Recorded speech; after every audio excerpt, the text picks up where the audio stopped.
وہ دیوار سے لگی پتھر کا مجسمہ بنی رہ گئی۔ استقلال اسٹریٹ کا شور غائب ہو گیا۔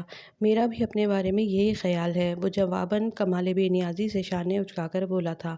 اور میرے کام کے بارے میں تمہارا کیا خیال ہے؟ کیا وہ 48 گھنٹوں میں ہو جائے گا؟ نہیں، جیہان اسی رکھائی سے بولا تھا، کیونکہ پہلی بات تو یہ ہے کہ میں تمہارے باپ کا ملازم نہیں ہوں، اور دوسری یہ کہ تم اپنے لالچ کے ہاتھوں بے صبر ہونے کے بجائے تھوڑا انتظار کرو تو بہتر ہوگا۔ لالچ؟ پاشا نے بے یقینی سے دہرایا۔ میرا سب کچھ داؤ پر لگا ہے اور تم کہتے ہو کہ میں لالچی ہوں؟ جیہان نے لاپرواہی سے شانے اچکائے۔ تمہارے اپنے جرائم کی سزا ہے، میرا کیا قصور ہے؟ اور تمہیں تمہارے جرائم کی سزا کب ملے گی جیہان سکندر؟ وہ لب بھینچے اتنی سختی سے بول رہا تھا کہ جبڑے کی رگیں تن گئی تھیں۔ یاد رکھنا، جس دن میں نے زبان کھولی اس دن تم سیدھا پھانسی چڑھو گے۔ جیہان بے اختیار ہنس پڑا۔ اور تمہیں لگتا ہے کہ پھانسی چڑھ کر تمہیں ادالار میں عیش کرنے کے لیے چھوڑ دوں گا؟ ایسی فیری ٹیل تم ہی گڑھ سکتے ہو پاشا بے۔ بے ترک میں صاحب یا مسٹر کے لیے استعمال ہوتا تھا۔ پاشا بہت تعصب سے اسے دیکھ رہا تھا۔ تم ایک دفعہ پہلے بھی مجھے دھوکہ دے چکے ہو، میں اس دفعہ تمہارا اعتبار نہیں کروں گا۔ تو نہ کرو، اس نے بے نیازی سے کندھوں کو جنبش دی۔ جہنم میں جاؤ میری طرف سے۔ پاشا چند لمحے بہت ضبط کیے اسے دیکھتا رہا، پھر کچھ کہنے کے لیے لب کھولے ہی تھے کہ نگاہ روشن دان سے جھانکتے چہرے پہ پڑی۔ سیاہ لبادے میں سے صرف اس کی بڑی بڑی آنکھیں نظر آ رہی تھیں، جن میں سارے زمانے کی بے یقینی تھی۔ وہ دھیرے سے مسکرایا۔ تمہاری بیوی باہر کھڑی ہے جیہان، اسے اندر نہیں بلاؤ گے؟ وہ جو چہرے پہ ڈھیروں بے نیازی لیے کھڑا تھا، کرن کھا کر پلٹا۔ حیا اسی طرح ساکت سی روشن دان کے باہر کھڑی تھی۔ کیا؟ جیہان نے بے یقینی سے دہرایا۔ اسے شاید لگ رہا تھا کہ اس نے غلط سنا ہے۔ پاشا زیر لب مسکرایا۔ تمہاری بیوی، سبانجی یونیورسٹی کی ایکسچینج اسٹوڈنٹ، روم نمبر بھی بتاؤں؟ حیران مت ہو جیہان، تم نے پاشا بے کو انڈر ایسٹیمیٹ کیا ہے۔ میں تمہاری بیوی کو اچھی طرح جانتا ہوں، بلکہ کچھ دن پہلے ہی ہماری ملاقات ہوئی ہے۔ کیوں مادام، میں ٹھیک کہہ رہا ہوں نا؟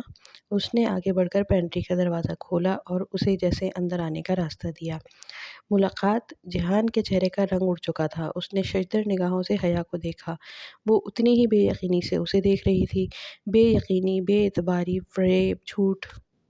حیا، یہ تم اس کو جانتی ہو؟ وہ متحیر سا تھا، جیسے اسے یقین ہی نہ آیا ہو۔ وہ اس سب سے بے خبر تھا۔ یہ سچ کہہ رہا ہے۔ اس نے بمشکل اثبات میں گردن ہلائی۔ وہ انہی بے اعتبار آنکھوں سے پلک جھپکے بنا جیہان کو دیکھ رہی تھی۔ وہ کون تھا وہ نہیں جانتی تھی۔ اب بتاؤ جیہان، میرا کام 48 گھنٹوں میں ہو جائے گا یا نہیں؟ وہ مسکرا کر پوچھ رہا تھا۔ جیہان نے اسے دیکھا، پھر اس کی پیشانی کی رگیں تن گئیں۔ وہ آگے بڑھا اور اپنے ساتھی کو گریبان سے پکڑ لیا۔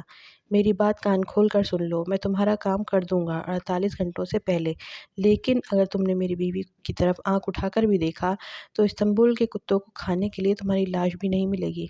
ایک جھٹکے سے اس نے پاشا کا گریبان چھوڑا۔ اس کی آنکھوں میں وہ خون اترا تھا کہ حیا ڈر کر 2 قدم پیچھے ہٹی۔ اس نے واضح طور پر محسوس کیا کہ پاشا کی مسکراہٹ سمٹ گئی تھی۔ مجھے تمہاری بیوی سے کوئی مسئلہ نہیں ہے، نہ میں نے پہلے اسے کچھ کہا نہ اب کہوں گا۔ مجھے صرف اپنے کام سے غرض ہے۔ ہو جائے گا، ناؤ گیٹ لاسٹ، وہ بہت ضبط سے بولا تھا۔ پاشا نے اپنی برساتی کا کالر ٹھیک کیا اور پھر بنا کسی کو دیکھے باہر نکل گیا۔ حیا ابھی تک بغیر پلک جھپکے جیہان کو دیکھتی دروازے میں کھڑی تھی۔ تم اسے کیسے جانتی ہو؟ میں سمجھ نہیں پا رہا۔ وہ اس کے قریب آیا تو وہ بے اختیار 2 قدم پیچھے ہٹی۔ وہ رک گیا۔ میں نہیں جانتا کہ تم نے کیا سنا، مگر تم نے ادھوری باتیں سنی ہیں۔ میرا اس آدمی سے کوئی تعلق نہیں ہے۔ حیا، مجھ پر اعتبار ہے نا؟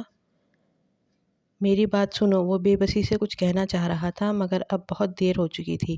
اسے جیہان سکندر کی کسی بات کا اعتبار ہی نہیں رہا تھا۔ وہ ایک دم مڑی اور اسکوائر کی جانب واپس بھاگی۔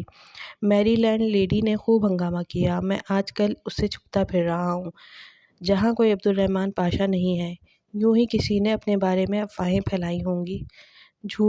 جھوٹ تھا، سب فریب تھا۔ آنسو اس کی آنکھوں سے گرتے حجاب بھگو رہے تھے۔ ایک لمحہ، بس ایک لمحہ لگتا ہے اعتبار ٹوٹنے میں اور سب ختم ہونے میں۔ وہ اسے مسلسل فون کر رہا تھا، مگر وہ سن نہیں رہی تھی۔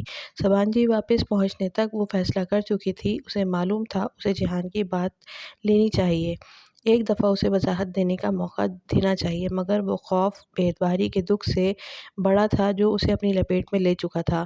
پاشا نے اسے وضاحت مہرے کے طور پر استعمال کیا۔ ایک بلیک میلنگ ہتھیار کے طور پہ۔ یہ سب جرم کی دنیا کے ساتھی تھے، کرمنلز۔ اسے ان کے درمیان نہیں رہنا تھا۔ اب اس نے فیصلہ کر لیا تھا۔ پہلی دفعہ اسے استنبول سے بہت ڈر لگا تھا۔ اسے جلد از جلد واپس پاکستان پہنچنا تھا۔ اس کا گھر دنیا میں ان کی واحد محفوظ پناہ گاہ تھی۔ ہالے اس سے پوچھ رہی تھی مگر وہ کچھ بھی بتائے بغیر مسلسل بے آواز روتی سامان پیک کر رہی تھی۔ نہ بویوکدہ نہ لندن، اسے اپنا آخری مہینہ پاکستان میں گزارنا تھا۔ پھر جولائی میں 2 دن کے لیے وہ آ کر کلیئرنس کروا لے گی۔ فلائٹ رات کو ملی اور تب تک ہر مرحلے پر ہالے نے اس کی بہت مدد کی۔ سبانجی کو وہ ایسے چھوڑے گی اس نے کبھی نہیں سوچا تھا۔ سب کچھ ادھورا رہ گیا تھا۔ وہ لڑکا پھر کبھی نہیں ملا جو ڈی جے کے گڈ مارننگ کا جواب دیا کرتا تھا۔ ادھوری یادیں، پورے دکھ۔ اس نے ابا کو مختصر سا بتا کر فون آف کر دیا تھا۔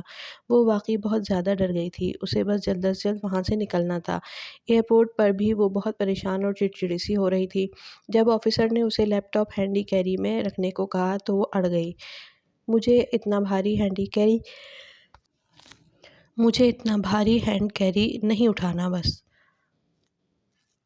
یہ اس کا ڈی جے کو ایک آخری خراج تھا۔ جب فلائٹ نے استنبول سے ٹیک آف کر لیا اور مرمرہ ان کے خط مطلع آ گیا تو اس کے دل کو ذرا سا سکون ملا۔ بالآخر وہ اپنے گھر واپس جا رہی تھی۔ بس بہت ہو گیا ایڈونچر، بہت ہو گئے پزل۔ وہ چونکی اور پھر جلدی سے پرس کھولا۔ مخملی سیاہ ڈبی اندر محفوظ پڑی تھی۔ وہ سارا دن اتنی پریشان رہی کہ اسے بھول ہی گئی جانے اس میں کیا تھا۔ دھڑکتے دل کے ساتھ اس نے ایک ہاتھ میں ڈبی پکڑ کر دوسرے ہاتھ سے اس کا ڈھکن کھولا۔ اندر سیاہ مخمل پہ ایک چھوٹی سی فلیش ڈرائیو رکھی تھی۔ اس نے فلیش ڈرائیو اٹھا کر کھولی۔ ڈرائیو کا سلور USB چمک رہا تھا۔ حیا نے ڈھکن بند کیا اور اچنبھے سے اسے الٹ پلٹ کر دیکھا۔ انگلی کی 2 پوروں برابر ننھی سی ڈرائیو کا کور سیاہ تھا۔ وہاں کہیں کچھ نہیں لکھا تھا۔ اس میں کیا ہو سکتا ہے بھلا؟ تصاویر، ڈاکیومنٹس، کتابیں؟ وہ نہیں جانتی تھی کہ اس کی میموری کتنی ہے کیونکہ اس کے اوپر لکھا نہیں تھا، مگر یہ تو واضح تھا کہ اس میں دنیا جہان کی چیزیں سما سکتی تھیں۔ اندر جو بھی تھا وہ تب ہی کھلتا جب وہ اسے کمپیوٹر سے جوڑتی اور کمپیوٹر ڈی جے کو خراج دیتے ہوئے وہ لیپ ٹاپ اپنے پاس نہیں رکھ سکی تھی۔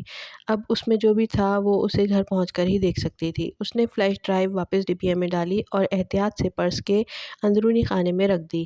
یہ قیمتی چیز تھی اور اسے اس کی حفاظت کرنی تھی۔ حیا نے سر سیٹ کی پشت سے ٹکا دیا اور جلتی آنکھیں موند لیں۔ صبح کے واقعات اور اس ہنگامہ خیز فیصلے اور تیاری نے اسے تھکا دیا تھا۔ بخار، سر درد اور تھکان، ان سب کی تکلیف اس تکلیف سے کہیں چھوٹی تھی جو آج جہان نے اسے دی تھی۔ وہ کچھ بھی یاد نہیں رکھنا چاہتی تھی مگر تمام واقعات امنڈ امنڈ کر آنکھوں کے سامنے چلتے نظر آ رہے تھے۔ بے اعتباری کا دکھ زیادہ بڑا تھا یا خود کو جہان کے لیے بلیک میلنگ کا ہتھیار بنائے جانے کا خوف؟